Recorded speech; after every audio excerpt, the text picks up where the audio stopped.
welcome back to my Kachikaan. Today's episode is very special because we'll be chatting with a tenured master teacher from the Philippines for 27 years who is now teaching here in America. Let us all welcome Miss Astrid Versiles Obrongen. Thank you for inviting me here. It's my pleasure. Let us rewind, ma'am, yung mga nangyari sa Pilipinas, like your journey as a master teacher. Can you share us? Because I was in a private school. Shout out to Maria Montessori International School, to my fellow teachers and students. So can you share to us what's your journey as a master teacher? How did you like reach to that point na maging a master teacher po kayo? I've been a teacher one for 20 years. Imagine that. Imagine 20 years. Yeah, because I've been so focusing on my kids, my family. So I'm also teaching kids. How many kids in 1 year? That would be 250. Because, you know, in the Philippines, we have 50 to 60 kids in one room. Oh, yeah. So in public schools, ganyan talaga yung setting eh. It's like 60 kids in one room, and then how many sections? Parang mga 5 sections? 5, 6, ganun. 5, 6. Pag minsan, there was a time, I think, na 7, including mga advisory. Okay. So, 20 years ka naging teacher 1, tapos nag-decide ka na maging master teacher. After 20 years, hindi kagad siya magiging master teacher eh. You should go to teacher 2. So, teacher 2, when you are already 20 years in service, automatic ka magiging teacher 2 ka. With a little additional sa salary mo. Okay, sa monthly salary. Pero yung responsibility, parang pareho pa rin or? Yes, the same. For 20 years, talaga yun yung maximum na ka ng maging start-up ka for teacher 2. Yeah, but there is another way. Pag ikaw ay magkukuha ng master's degree. Okay. So because focus ka sa kids mo, no? Yeah. So, 18 units or more, yan, pwede kang makaano ng teacher 2. But yung teacher 3, before, medyo sila na academic, completed academic requirements lang. Then, yung length of service mo, pwede mong gamitin para makonsider ka na parang graduate ka. But during my time, I had completed my academic requirements through scholarships. Oh, wow. Na kasi having 5 kids, hindi mo kayang aralin ko na lang yung mga kids ko instead of me. So, I was able to have a scholarship for teacher. Yes, from a school, right? Hindi lahat ng ganyan eh, kanang like mag-offer ng scholarship for master's degree. It's like God's gift to you na because you have this kind of service, you like to teach kids, kaya parang binigyan ka ng offer, bitaw ng gift. It's a gift from God too, right? Yeah nga. And actually, there was this, nakita ko lang siya dun sa organization na yan na meron silang scholarship na available. But it's a competition. Out of 200 na magte-test at mai-interview, you have to be 2 out of the 200. So, ang galing nito ni ma'am. Yes. So, sabi ko, kakayanin ko to. And it was really a blessing because I received a mail that tells me I was one of the 2. So, very proud ako out of 200 sa Quezon City. Yung course mo doon nga? MS Math. BS Math kasi ako, diba? So, Master of Science in Mathematics. And at the same school, sa Pamantasan na lang sa Maynila. Shout out! But it was really difficult. Ang hirap ng mga requirements para maging master teacher ka. Kana ranking din yun, di ba? Yeah, ranking and you have to have the requirements. Like demonstration level. Regional. Talaga. Tapos yung mga audience mo doon. Mga teachers din, mga Parang kuan. Ako niya, manginginig ako. Kaya nga, pero I have to go over the fear. Yung dati, tahimik lang ako, ganyan. Pero yung mga panahon na yun na may goal kasi ako na kailangan maging master teacher ako na parang minsan hindi rin masama na ano ka sa sarili mo na kaya ko to. Kung nakakaya na iba, kaya ko dapat. Oo. Yung mom mo din is teacher. Yeah, So, teacher. it Guidance runs in the blood. From Perhaps. teacher siya, teacher 1, teacher naging guidance teacher siya. Oh. So ako, sabi ko, bakit kailangan kong ma-stagnant, di ba? And I'm always telling my kids, dapat mag-aral kayo mabuti, ganito, go for a higher level. If I can't do that myself, iniisip ko, how can I very tell them? inspirational, no? Oo. Kahit may kids ka, like, you manage to go to school, na kahit parang stressful na, but here, kanang mom is telling us that we should like level up ourselves, not only for us, but also for the kids to be inspired by us, right? Yes. If I know, Correct malaki po. na yung ano ng master teacher, di ba? Parang malapit na yun ng 100,000, ganun ba yun? During my time na nag-master teacher ako, it's almost Malapit-lapit. 50. Oh, Yeah, it's pero estimated lang yun. Yes, Dati yun last year. Yung during that time, 2019. Yeah, knowing na meron ka ng ganyang salary, ma'am, what made you decide na I have to move to the US? Because I could not buy a house for my family. Gusto ko kasi magkaroon ng house sa isang place na hindi dun sa public place. Ganun. So, yun ang talagang dream ko. And I could not do that kasi pag sa Pilipinas, merong loans. And I was stuck with that problem before. So, that's Parang why, reality, sir. yeah. So, there was this time na talagang stuck na ako sa ganung situation. And I could not pay up my bills if I will not be having 2 jobs. Dati nagtututor ako, Tutorials. which is actually kapareho ng salary ko na ng pero tutorial yun. Because of that, minsan bumabagyo, 11 o'clock, nasa labas pa ako nag-tutor ng gabi. Oh my gosh. Yeah, so that is when I decided. Ang master teacher kasi parang nagdoble ka ng work mo ng yung salary, di ba? So that's why gusto kong mangyari. Na parang gusto ko para makaahon makaahon sa iyo. Yun. So that was the time. And So it's like a American dream na gusto mo mag-build ng house for yourself and for your family too. Right? Yes. Pero hindi ba na ano sa isip mo na ay ano na ako, master teacher na ako so pagpunta ko ng US baka ma-start to zero ako. So wala ka bang ganun no? Actually, given the salary here and the salary as a master teacher there, mas okay na ako. Di ba? Kasi compare. In reality, kasi sometimes as a master teacher, I have to do modules, I have to prepare seminars, I have to prepare trainings, I have to prepare lesson plan, I have to check lesson plans of other teachers.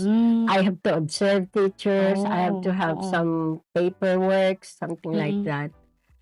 Minsan I sleep at 1 a.m. Sa Pilipinas. Oo. Diba? Pero dito hindi naman 1 a.m. na. Hindi na. Diba? And of course, it's a lifelong learning. Diba? Kasi kung mag-ano na ako na okay na ako sa master teacher, parang hanggang dun na lang. Which is, ang alam ko sa buhay, hindi ka may stagnant sa isang level.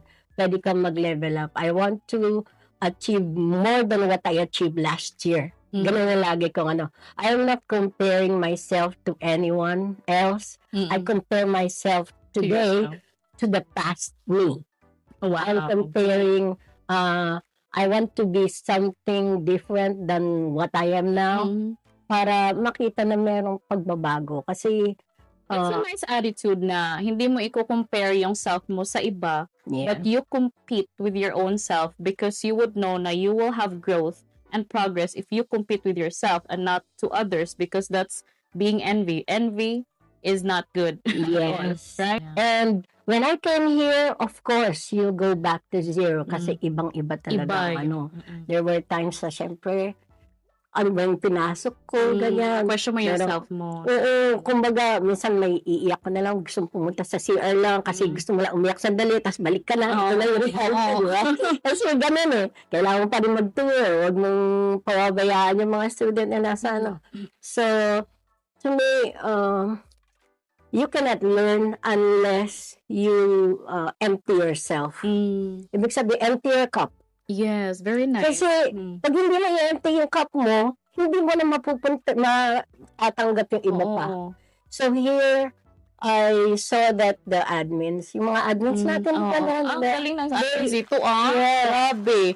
Talagang parang buhan talaga yung mga bata. Yeah, I am very lucky na sila yung admins because just one call and they will come, they will be, ito lang nakakatawa. Kasi doon sa Philippines, I have to observe other teachers. Pero dito, they're observing me every day. It's not just every day. Sometimes it's every period. Oh my God.